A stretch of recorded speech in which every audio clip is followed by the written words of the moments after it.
Morning. आज हम एक नया टॉपिक शुरू करने जा रहे हैं और वह है जल में घुलनशील विटामिन। और जल में घुलनशील विटामिन, जैसा कि नाम से ज्ञात होता है, ये वे विटामिन हैं जो कि जल में घुलनशील होते हैं। और इस श्रृंखला में आज का हमारा पहला विटामिन है विटामिन B1।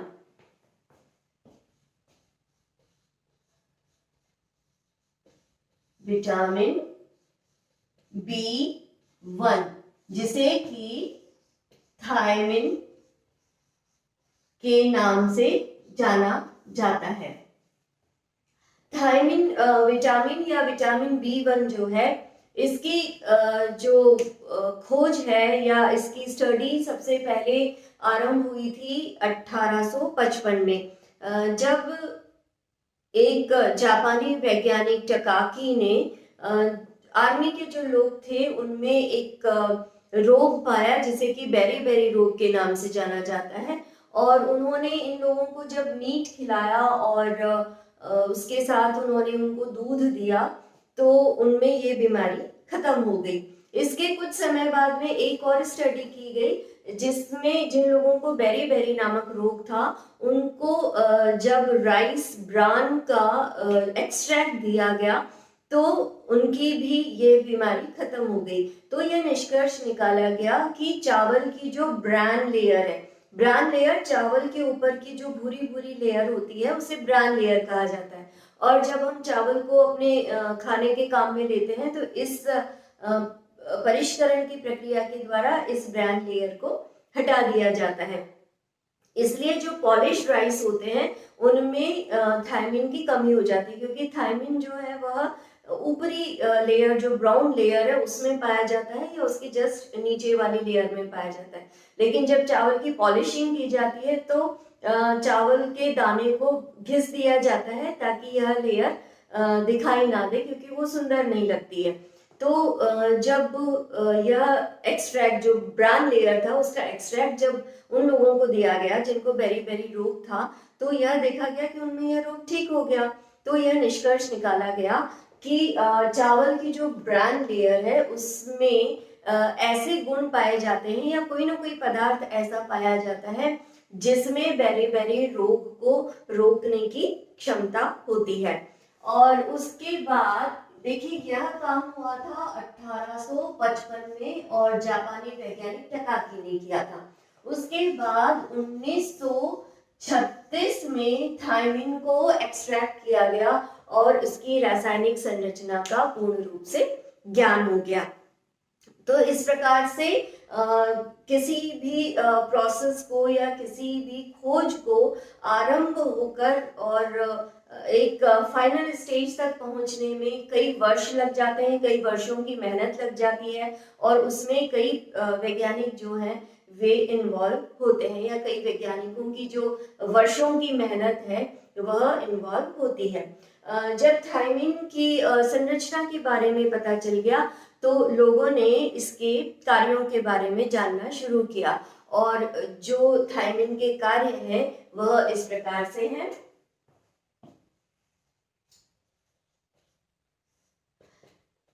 थायमिन के कार्य मैं आपको बताऊं उससे पहले यह बता दूं कि थायमिन हमारे शरीर में किस तरह से कार्य करता है। तो एक्चुअली थायमिन जो है यह हमारे शरीर में एटीपी के साथ क्रिया करता है और थायमिन पायरोफॉस्फेट में परिवर्तित हो जाता है और एक एडिनोसिन मोनोफॉस्फेट जिसे कि AMP कहा जाता है वह रिलीज हो जाता है। तो जो थायमिन है वह हमारे शरीर में जिस रूप में सक्रिय होता है या जिस रूप में कार्य करता है वह कहलाता है थायमिन पायरोफॉस्फेट, और या जिसे कि शॉर्ट में TPP भी कहा जाता है। और इस प्रक्रिया में क्या होता है कि यह जो थायमिन है वह ATP से 2 मॉलिक्यूल फॉस्फेट के लेता है और ये फॉस्फेट जो 2 मॉलिक्यूल्स हैं वो थायमिन के साथ में ऐड हो जाते हैं और थायमिन पायरोफॉस्फेट का निर्माण करते हैं। और क्योंकि एटीपी से, जिसे कि एडिनोसिन ट्राइफॉस्फेट कहा जाता है, दो अणु फॉस्फेट के निकल जाते हैं, इसलिए जो रह जाता है वो एडिनोसिन मोनोफॉस्फेट रह जाता है, यानी उसमें फॉस्फेट का केवल एक ही अणु रह जाता है। और यह जो थायमिन है यह हमारे शरीर में होने वाली जो विभिन्न उपापचयी प्रक्रियाएं हैं उनमें सह एंजाइम का कार्य करता है। तो अब किन किन रिएक्शंस में यह सह एंजाइम का कार्य करता है, आइए अब हम जानते हैं। तो सबसे पहला इसका जो कार्य सह एंजाइम की तरह है वह है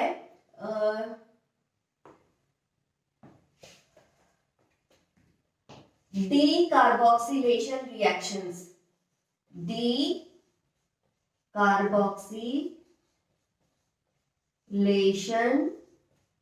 अभिक्रियाएं। डीकार्बोक्सिलेशन अभिक्रियाओं का मतलब है जिसमें से कार्बन डाइऑक्साइड निकलता है, वह अभिक्रियाएं कहलाती हैं डीकार्बोक्सिलेशन रिएक्शंस। और यह जो डीकार्बोक्सिलेशन रिएक्शंस है यह ग्लूकोज की उपापचयी अभिक्रियाओं में काम में आता है। अब ग्लूकोज की उपापचयी अभिक्रियाएं कौन सी होती हैं, तो आपको यह पता है कि ग्लूकोज हमारे शरीर में मुख्य रूप से ऊर्जा देने के काम में आता है और इसी ऊर्जा के आधार पर हमारा शरीर कार्य करता है। तो यह जो ग्लूकोज है वह मुख्य रूप से दो प्रक्रियाओं के द्वारा इसका उपापचयन होता है, और वह है ग्लाइकोलिसिस और दूसरा है क्रैब साइकिल। पहले ग्लाइकोलिसिस होता है और ग्लाइकोलिसिस के बाद यह क्रैब साइकिल में एंटर करता है और जगह जगह पर ऊर्जा उत्पन्न होती है ऑक्सीकरण के द्वारा, और यह जो ऊर्जा उत्पन्न होती है वह एटीपी के रूप में संग्रहित कर ली जाती है, और जैसे जैसे आवश्यकता होती है यह एटीपी बर्न होता है और ऊर्जा इससे रिलीज होती है और वह ऊर्जा विभिन्न कार्यों को करने के काम में आ जाती है। तो डीकार्बोक्सिलेशन रिएक्शन यहाँ पे कहाँ कहाँ होती है और किस प्रकार से थायमिन इसमें काम करता है, तो यह हम जानते हैं।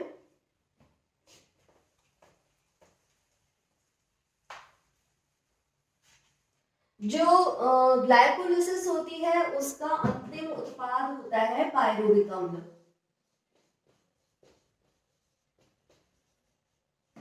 पायरुविक अम्ल से डीकार्बोक्सिलेशन जब होता है, यानी इसे जब कार्बन डाइऑक्साइड बाहर निकल जाती है तो निर्माण होता है एसिटाइल कोएंजाइम ए का।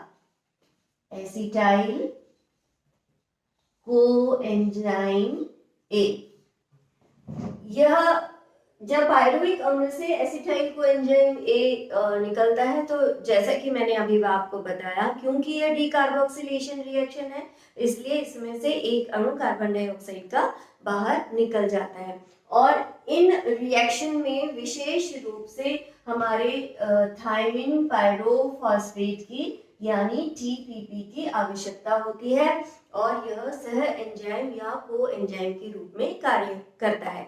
अगर यहाँ पे थायमिन पर्याप्त मात्रा में नहीं होगा तो जो पायरुविक अम्ल है या जो ग्लूकोज है उसका ऑक्सीकरण पूर्ण रूप से नहीं हो पाएगा, क्योंकि यहीं पे यह प्रक्रिया समाप्त हो जाएगी जहां पायरुविक अम्ल बना था और वह एसिटाइल को एंजाइम ए के द्वारा क्रैब साइकिल में प्रवेश नहीं कर पाएगा। इसलिए यह प्रक्रिया का ग्लूकोज के संपूर्ण रूप से ऑक्सीकरण के लिए या दहन के लिए अत्यधिक आवश्यक है। अब हम बात करते हैं दूसरी रासायनिक प्रक्रिया के बारे में, तो उसमें है यह अल्फा कीटो ग्लूटरेट से सक्सिनाइल कोएंजाइम ए।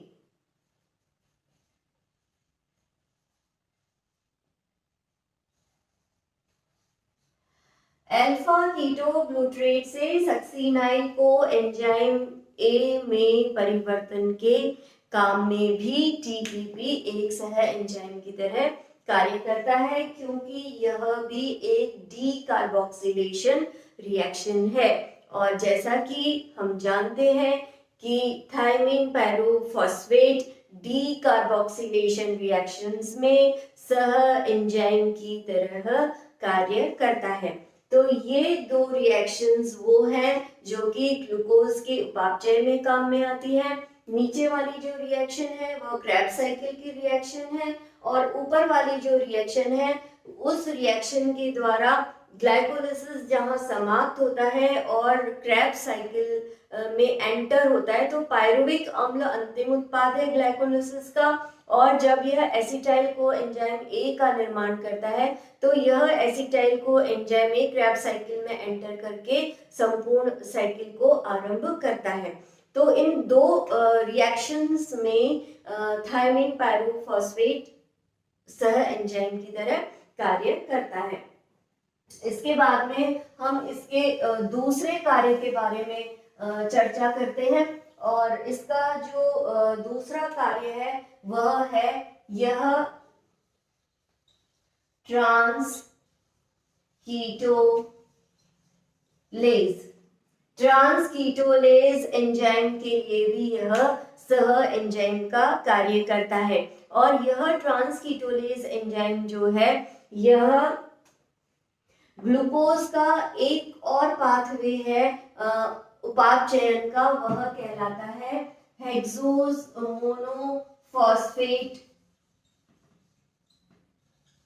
शंट, जिसे कि HMP शंट भी कहा जाता है।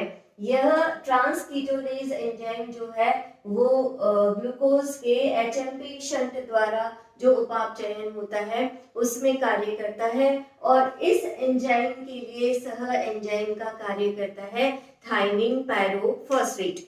हमारे शरीर में जो यकृत है और जो एड्रिनल ग्लैंड्स होती हैं या एड्रिनलिन ग्रंथियां जो होती हैं उनमें ग्लूकोज का 60% उपापचय जो होता है वो HMP शंट के द्वारा ही होता है। लेकिन HMP शंट का एक और बहुत महत्वपूर्ण कार्य है, वह है राइबोज शर्कराओं का निर्माण।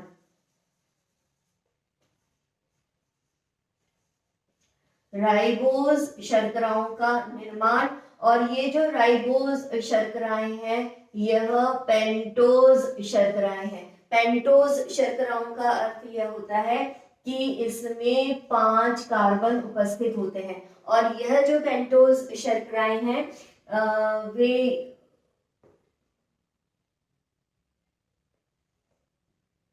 है राइबोज और डीऑक्सी राइबोज। और ये जो पेंटोज शर्कराएं हैं ये बहुत महत्वपूर्ण शर्कराएं हैं क्योंकि यह न्यूक्लिक अम्ल के निर्माण में काम में आती हैं। न्यूक्लिक अम्ल कौन कौन से हैं? डीऑक्सी राइबो न्यूक्लिक एसिड जिसे कि डीएनए कहा जाता है, और राइबो न्यूक्लिक एसिड जिसे कि आरएनए कहा जाता है।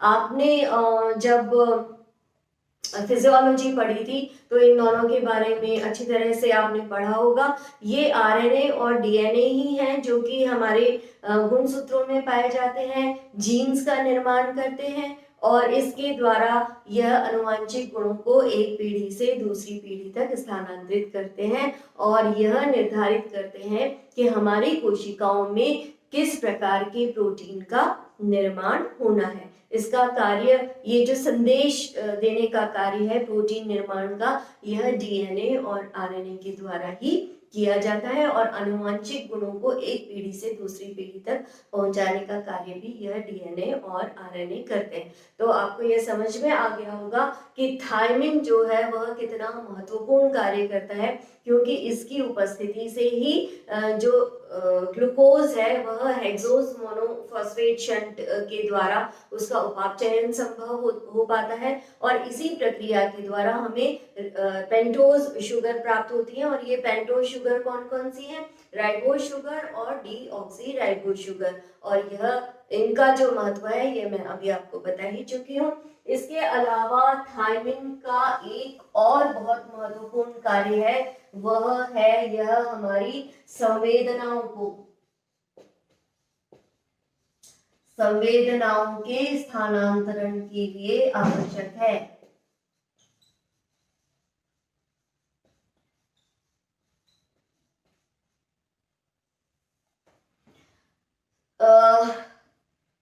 आपको ज्ञात होगा कि हमारा शरीर जो है वो संवेदनाएं ग्रहण करता है। हमें कहीं चोट लग जाती है, कहीं दर्द होता है, या हमारा कहीं कुछ चुभ रहा होता है, जैसे कांटा चुभ जाता है या पिन चुभ जाती है, तो हमारा शरीर जो है एकदम से रिएक्शन देता है। या आपने बचपन से पढ़ते आए हो, जब आपने साइंस में पढ़ा होगा, तो एक्चुअली ये जो संवेदनाएं हैं ये तंत्र के द्वारा ग्रहण की जाती है। इसमें तंत्रिका तंत्र कार्य करता है, और तंत्रिका तंत्र की जो इकाई है वो है तंत्रिका कोशिकाएं।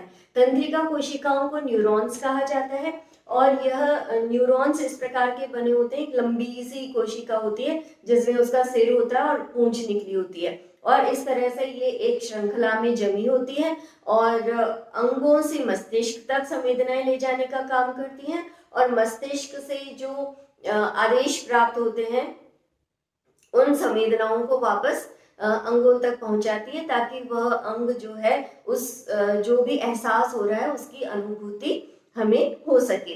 तो या जो भी रिएक्शन हमारे अंग को या प्रतिक्रिया करनी है वो उस अंग को हो सके, तो यह कार्य हमारे तंत्रिका तंत्र का है। और तंत्रिका तंत्र में ये न्यूरॉन्स होते हैं, इन न्यूरॉन्स के बीच में थोड़ी सी स्पेस होती है, और क्या होता है कि जैसे ही संवेदना पहुंचती है किसी न्यूरॉन तक, तो यह उद्दीपित हो जाता है, और इसमें से न्यूरोट्रांसमीटर्स रिलीज होते हैं। न्यूरोट्रांसमीटर्स वो पदार्थ हैं जो कि संवेदना को एक न्यूरॉन से दूसरे न्यूरॉन तक ट्रांसफर करने में मदद करते हैं, क्योंकि यहाँ बीच में थोड़ा सा गैप होता है। और एक ट्रांसमीटर का निर्माण, जैसे नाम है एसिटाइल कोलिन, ठीक है, तो एसिटाइल कोलिन के मतलब ये जो न्यूरोट्रांसमीटर है यह संवेदनाओं को एक न्यूरॉन से दूसरे न्यूरॉन से तक, दूसरे से तीसरा, तीसरे से चौथा, इस तरह से पूरा श्रृंखलाबद्ध होकर मस्तिष्क में जो केंद्र है किसी भी विशेष संवेदना का, चाहे वो सुनने का हो, सूंघने का हो, एहसास का हो, छूने का हो, जिस भी तरह की संवेदना है उन संवेदनाओं को मस्तिष्क तक पहुंचाता है, और वहां से पुनः मतलब हमें उस संवेदना का ज्ञान करवाता है। तो ये जो न्यूरो ट्रांसमीटर्स हैं, इनके निर्माण के लिए और इनके रिलीज के लिए थायमिन काम में आता है। तो अगर थायमिन की कमी होगी तो हमारी जो संवेदना ग्रहण करने की क्षमता है वह भी कम हो जाएगी, क्योंकि न्यूरोट्रांसमीटर्स जो हैं ये वे पर्याप्त मात्रा में नहीं बन पाएंगे। तो इसलिए जो थायमिन है वह पर्याप्त मात्रा में लेना बहुत अधिक आवश्यक है, क्योंकि ये न्यूरोट्रांसमीटर्स या हमारी संवेदनाओं को ग्रहण करने की और ट्रांसफर करने की क्षमता का विकास करता है।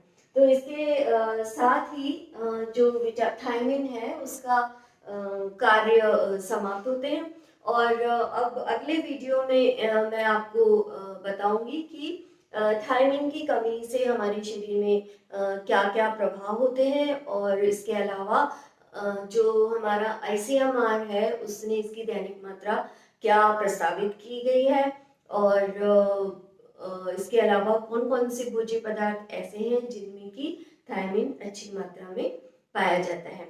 आपका दिन शुभ हो। अब मिलते हैं अगले वीडियो में।